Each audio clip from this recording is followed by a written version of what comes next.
my name's Nehem. Run Goon Race Service on Instagram. It's at Goon Race Service. My personal is at SA22C_love. So this is my 79 RX-7. It's 5.0 swapped. I've got way too much money into the suspension and just making it work. It's been my daily driver for the last 8 years. California legal, take it in for smog every 2 years. Everything's legit. So I started getting into cars with my dad. He was always big into drag racing when I was growing up. I spent a lot of time in the garage helping him build drag cars, like his current 69 Camaro, and I actually helped tune his 63 Corvette Pro Mod car. So I've got a lot of experience in building drag cars and fabrication, and I used to do restorations on De Tomaso Panteras, but now I'm just kind of getting into the wiring side of things and building custom engine harnesses, and I find that a bit more fun for myself than, you know, getting down and wrenching mostly.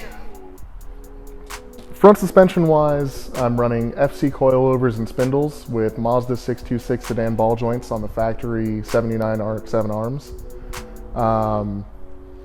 Kind of figured out a way to make that work, did a write-up for the forums, and everybody still hates me because it's V8 swapped. Rear end, I've got a built Ford 9-inch with cryo-treated ring and pinion axles and clutch type 2-way diff that I built. I tend to overbuild things when I break them because I don't want to fix it a second time. So I tend to go a little overboard, but I'm also running FC coilovers in the rear with 5-inch circle track springs, but I had the rear coilovers rebuilt with internal upwards bump stops and digressive valves. Same with the front, but that way I can use them as droop limiters as well. That way I don't need to run a sway bar on the car. It's also modified from the factory 4-link to an intersecting angle, unequal length 4-link. That way it'll limit the amount of, you know, travel within the car, so it eliminates the need for a sway bar for the most part. It's more of like old road race tricks, back before sway bars were standard. Like, a lot of the stuff that I do to this car is old school tech. Like, I understand that there are new, better ways of doing it, but until I outgrow what I've built, I don't need it. You know, like, I can only drive the car as hard as I can, and I can't outdrive the car yet, so I don't have a need to upgrade. There are photos of these things pulling fucking front wheels off the ground at autocross. No sway bars, soft as shit suspension, just knowing how to set the chassis up right and changing the geometry to actually work. Because the main problem with these cars, in the rear, they have a Watts linkage. So it's not like a panhard bar on a Liber axle car like A86 guys run.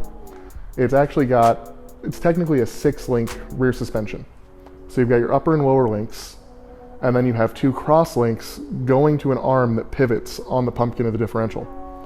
And the problem with these cars from the factory was that if you'd lower the car too much, it would tend to bind and your roll center would become infinite, and you would just immediately snap ends. So I made the Watts linkage arms adjustable, as well as the pickup point for the pivot. That way I have an infinitely adjustable roll center in the rear, which helps with limiting the sway. It's hard to get this thing sideways, but when it gets sideways, it stays controllable. The purpose of this car mostly is to be a daily driver. I mean, I get in it every morning, I drive it to work, I take it to get groceries. It gets me fucking everywhere I need to go. It gets 32 miles per gallon. I'm not gonna give that up. I mean, I originally built the car to be a road race car, and it essentially is. That's not gonna stop me from driving on the street every day. I mean, I've been taking it to more drifting events lately, and I've been trying to get out there. Changed up a few things on the car to make it handle a little better for that. Suspension-wise, I'm not going to change anything for a long time. Engine-wise, I did just buy a supercharger to throw onto it, so I'm going to shoot for about 360, 380 wheel, and then call it good there. But honestly, the car's fast enough as it is. I mean, it's already at 260 wheel and 330 wheel torque, which in a car that weighs 2,050 pounds is more than enough to get it going. Yeah. Plus, like, daily driving a 6-puck clutch, kind of a bitch. When I bought this car 8 or 9 years ago, I bought it because it already had a bar certification. Then I blew up the 5.0 the second day I owned it. Started off and just completely rebuilt the car from scratch. Redid the engine mounts, redid the trans mount, rebuilt the trans with carbon Kevlar synchros, got a fresh 5.0, resealed everything, well, fresh-ish 5.0, resealed everything, threw it in the car, drove it for 1.5 years, blew it up. Rinse and repeat 6 times. This is the 6th engine I put in this car. Not because the 5.0 is unreliable, but because I beat the shit out of it. And if you're not doing that, what the fuck are you doing with your car? But it's just a mild 5.0, mild reground cam, Explorer intake manifold running on a standalone. It's making 260 wheel horsepower and 330 wheel torque. Yeah, it's pretty basic, but it gets the job done. For me, styling has never really been important. I care more about how it drives than anything. Styling has always taken a back seat. That's why it's covered in rock chips. I mean, I got rid of the pop-up headlights that everybody loves and went to low pro LEDs. I don't care about style. I just want it to drive well. But the kit, it sounds kind of contradictory to say this, but the kit is like dumb rare. The front air dam, the side skirts, the rear bumper, and the wing are all one Pacifica kit that was only made for about 2 years.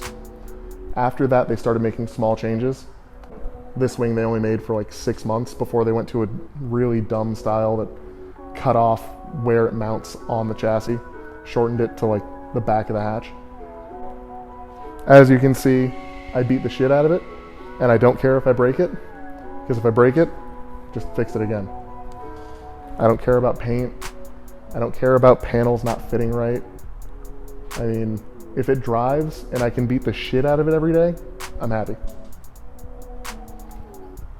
So my shop, mostly what I'm doing right now is house calls, building custom engine harnesses.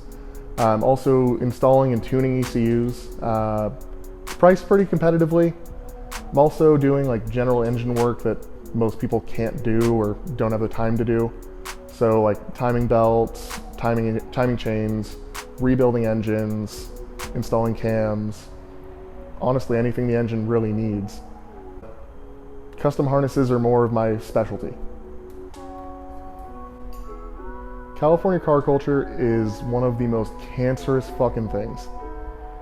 All they care about is building hype on Instagram, building something that's never been done except for the 80 other people that have done it before, or building cars that you can't even fucking drive. What's the point of building something you can't get out of your fucking driveway? Like, I get it. There are low people that like take their cars out and I respect it. But then there are RX-7 guys that are rolling around on bump stops with a bunch of legit ass parts that would be cool if they drove their fucking cars. But they can't get their car out of their fucking neighborhood because they're too afraid of breaking something. That's not even getting to the takeover kids. I hate them with all of my heart. They're the stupidest motherfuckers. But at least they're driving their cars. I don't really fuck with anybody. I just kind of hang out with my friends, do dumb shit. I mean, I don't see the point in like teams or crews or any of that bullshit. Just hang out with your friends that are into cars. Don't get toxic in the fucking community. Don't build your car for Instagram. Build it so you can drive it. Build it to have fun. That's the whole fucking point. That's why we do this. We're not doing this because we hate it. We're not doing it to get other people to like us. We're doing this for us, not to make other people happy. If I was doing this to make other people happy, I wouldn't have 90% of the RX-7 community hating me right now. I'd still have a 12A in this. Like, it's just pointless to build your car for someone else, even if you don't drive it, even for the clout kids. I don't care if you think you're making art for other people. Make something you're happy with. My main advice is, and I'm gonna catch flack from some people, buy a manual car. Don't fuck with automatics. Alright? Like, I get it. DCTs are cool. They're fun. But it doesn't replace a manual. Alright?